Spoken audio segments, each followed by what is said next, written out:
काल मी खऱ्या अर्थानं बावनकुळे साहेबांच्या घरी मुंबई येथे त्यांची भेट घेतली. त्यावेळी आपले माजी खासदार आनंदरावजी अडसूळ साहेब ते सुद्धा त्या ठिकाणी आले होते आणि भारतीय जनता पार्टीचे प्रदेशाध्यक्ष बावनकुळे साहेबांबरोबर अतिशय चांगल्या पद्धतीने जवळजवळ 1-1.5 तास चर्चा त्या ठिकाणी झाली आणि सर्व विषय त्यांना सांगण्यात आलेले आहेत. कशा पद्धतीने या ठिकाणी सर्व पक्षीय विरोध त्यांना आहे, जातीचं प्रमाणपत्राबद्दलची सुनावणी संपलेली आहे, कधीही निकाल लागू शकतो आणि या सगळ्या गोष्टीचा विचार व्हावा आणि कुठेतरी युती धर्म म्हणून ज्या पद्धतीने अडसूळ साहेबांनी सांगितलं की 7 वेळा शिवसेनेने या ठिकाणी लढवलेली आहे, 5 वेळा खासदार शिवसेनेचे राहिले, त्यामुळे ही जागा शिवसेनेलाच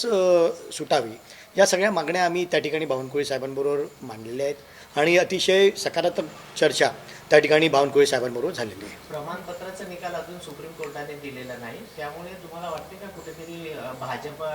वेट अँड वॉचमध्ये आहे, ते झाल्याच्या नंतरच कदाचित असं वाटतं? नक्कीच आपण जर पाहिलं तर सुप्रीम कोर्टाची आपण जर पाहिली तर हायकोर्टामध्ये ऑलरेडी जात प्रमाणपत्र खोटं असल्याचं, हे बोगस असल्याचं त्या ठिकाणी त्यांनी स्पष्ट तसे आदेश दिले होते आणि त्यांचे 2 लाखाचा दंड ठोठावला होता संविधानाशी खेळल्याबद्दल आणि त्यामुळे सुप्रीम कोर्टामध्ये सुद्धा हीच केस त्या ठिकाणी स्टे ऑर्डर होता, गेली 3 वर्ष केस थांबली होती, परंतु मागच्या 28 तारखेला 5 दिवस सतत सुनावणी त्या ठिकाणी झाली आणि निवडणुकीच्या दृष्टीनेच 3 सुनावणी झाली की लवकरात लवकर त्या ठिकाणी इलेक्शनच्या आधी त्याचा रिझल्ट देण्यात यावा आणि 14 दिवसाची मुदत सुप्रीम कोर्टाने मागितली होती. आज 14 दिवसाची मुदत ऑलरेडी संपून जवळजवळ 1 आठवडा व्हायला आला आहे आणि त्यामुळे कधीही तो निकाल लागू शकतो आणि सगळ्या देशातल्या जनतेला माहिती आहे की तो निकाल हा नक्कीच त्यांच्या विरोधामध्ये जाईल, कारण जे सर्टिफिकेट होते ते सगळे बोगस आहेत आणि त्यामुळे मग नक्कीच भारतीय जनता पार्टीला आणि फक्त जात प्रमाणपत्र हा विषय बाजूला जरी ठेवला तरीसुद्धा या ठिकाणचे या ठिकाणचे सर्वपक्षीय नेते, भारतीय जनता पार्टीचे स्वतःचे सर्व नेते हे त्यांच्या विरोधामध्ये असल्यामुळे मला वाटतं भारतीय जनता पार्टी नक्कीच त्या पद्धतीने विचार करून तिकिटाचा निर्णय घेईल.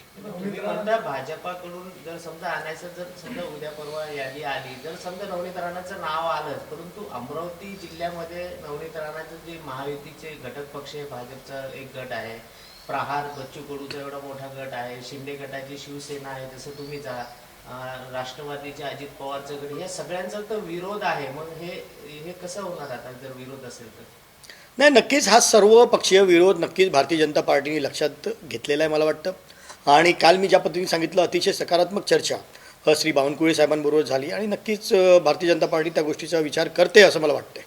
नवनीत राणांचा पत्ता कट झाल्यावर त्याची चर्चा जी आहे ती मोठ्या प्रमाणात येत आहे, याच्यामध्ये खरंच काय नेमकं तथ्य आहे, काय सांगा? नाही, नक्की आपण ज्या पद्धतीने म्हणतोय नवनीत राणांचा पत्ता कट झाला तथ्य असू शकतं,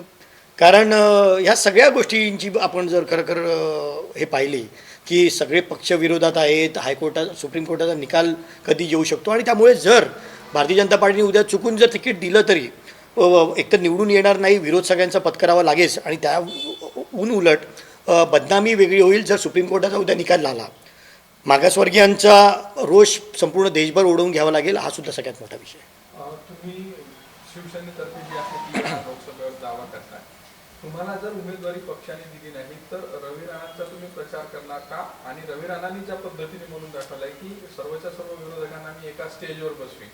तर या वक्तव्याकडे तुम्ही कसं पाहता? मी अजून एक मुद्दा सांगेन की मागासवर्गीय फक्त विरोधात जाणार नाही. आत्ताच आपण पाहिलं महाराष्ट्रामध्ये मराठा समाजाला सुद्धा आरक्षण दिलं गेलं आहे आणि मराठा समाज हा फार मोठ्या प्रमाणावर या महाराष्ट्र राज्यामध्ये आहे आणि जर अशा पद्धतीने घुसखोरी जर महाराष्ट्र राज्यामध्ये एखाद्या समाजामध्ये जर झाली, उद्या मराठा समाजावर सुद्धा अशा पद्धतीचा घाला कोणीतरी घालू शकतो आणि त्यामुळे नक्की मराठा समाजसुद्धा त्यामुळे त्या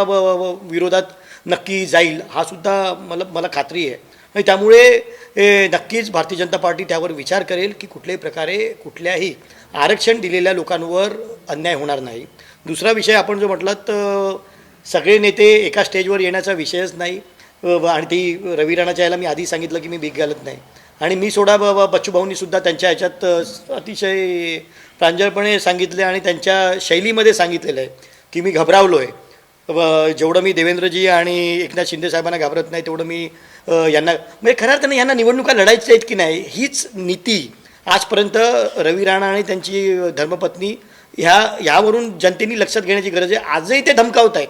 निवडणुकीला त्यांना सामोरं जायचं आहे, सर्व पक्षांना आपण कुठेतरी एकत्र घेतलं पाहिजे, त्यांच्या डोक्यावरून हात फिरवलं पाहिजे, पाठीवरून हात फिरवलं पाहिजे, त्यांच्याशी संबंध चांगले केले पाहिजे, परंतु आजही यांची गुर्मी आणि मस्ती पैशाची जात नाही आहे. आजही हे या भावनेने की बाबा आम्ही तुम्हाला विकत घेतलं किंवा विकत घेऊ आणि तुम्ही आमच्या स्टेजवर दिसाल, हे जे धमकीचं जो सत्र आहे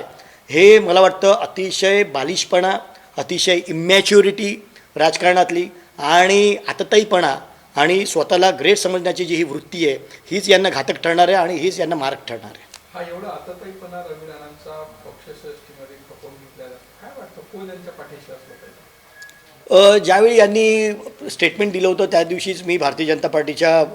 वरिष्ठ नेत्यांना ही बातमी कळवली होती. त्यांनी माझ्याकडे व्हिडिओ देखील मागवले होते आणि जे मी सांगितलं त्यांची कान उघडणीसुद्धा केली गेली त्या ठिकाणी. परंतु फक्त कान उघडणी हे करून चालणार नाही, हे दरवेळेचं झालं आहे. आणि आज जी परिस्थिती आपण बघतात, सर्वपक्षीय नेते एका ठिकाणी झालेले आहेत यांच्या विरोधामध्ये, याचं कारणच मुळात आहे की प्रत्येकाला यांनी दुखावलेलं आहे, प्रत्येकाला यांनी त्रास दिलेला आहे, प्रत्येकाच्या कामाचं श्रेय घेण्याचा प्रयत्न केलेला आहे. फक्त आम्हीच या ठिकाणी नेते आहोत, त्याशिवाय कोणीही या ठिकाणी काम करू शकत नाही. आणि त्यामुळे जनतेमध्ये सुद्धा अतिशय भावना तीव्र झालेल्या आहेत.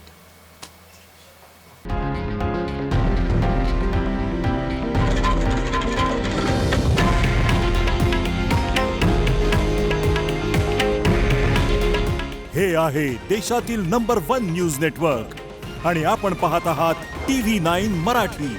काळजी तुमची, हित महाराष्ट्राचं.